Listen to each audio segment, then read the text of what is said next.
Welcome. My name is Dolores Naskrin and I'm coming to you from sunny Manitoba, Canada. Sunny and full of flowers. Actually, that's what inspired me to do this class today.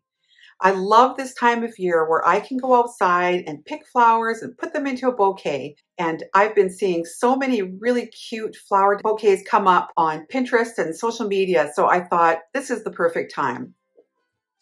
As I was going through the actual sketching and design stage, I was thinking to myself, this class could be either for Procreate or for Affinity Designer. So I've decided I'm actually going to do the same sketch in both programs. The class I'm bringing you today is the Procreate version. So I wanted to show you the entire process in a time lapse. So I'll do that, and I'm going to be showing you obviously the finishing stages that I went through. This time lapse will show you everything from start to finish. I will be adding a few notes in there, and you may have me doing a voiceover here and there just to give you some additional ideas. I hope you enjoyed taking a look at this.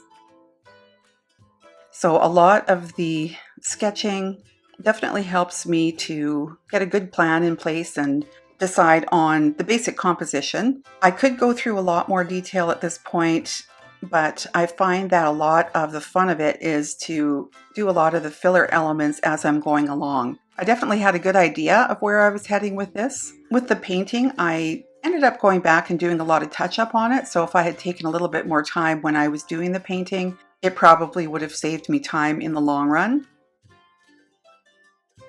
It's so interesting to see it in this format and see how it all comes together.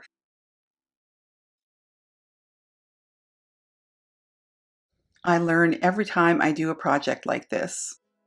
I think the flower that I did the most changes on is the peony. So at the end, definitely take a look at the peony and you'll see it has improved quite a bit since this stage here.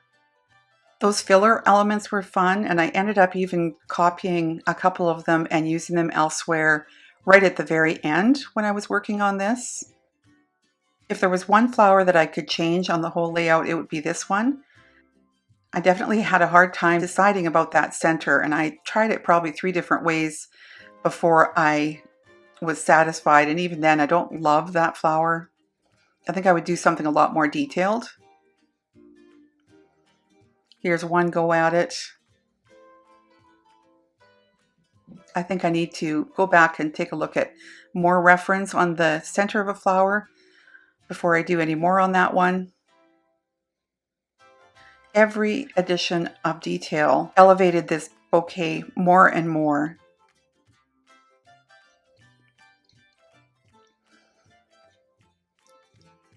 I found that the most enjoyable part was going back and adding all of this little detail, and I could probably do it 2 or 3 times. A lot of times I put an illustration like this away for a while and then I go back and work on it, and each time I do work on it, the overall look of it improves. Now in the background there, you'll see I've added a few filler flowers from my Folksy Flowers brush set, and with those I actually did go back and do some painting on them. So I put a clipping mask over them and paint them with the gouache paints, and it just helped me to do kind of a fill-in or to fill any empty looking bits. It also gave it a lot of depth to add flowers in the background, as you can see here.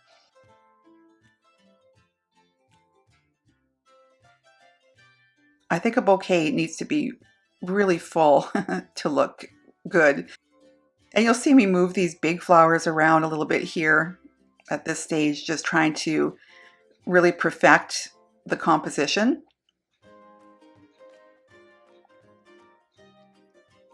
So you'll see me start to make some changes on the peony pretty soon.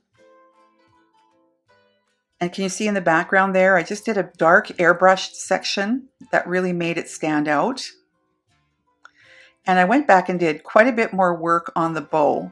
So I really took some time to think about it, to think about how wide it should be, to think about how much shadow and where the shadows would actually fall.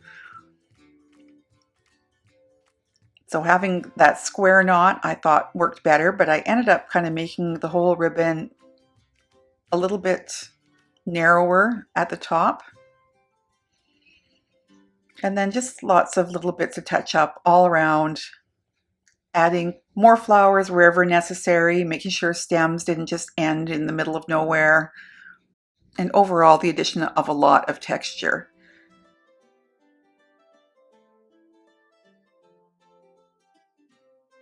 So here's the finished piece, or as finished as it's going to be for this particular class.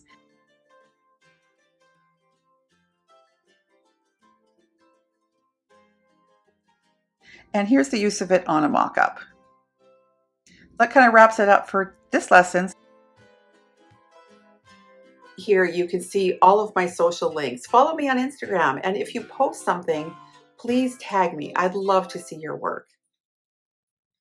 So I guess that's it for today. We're going to be doing another bouquet in the upcoming weeks in Affinity Designer, and I hope you'll be with me for that one too.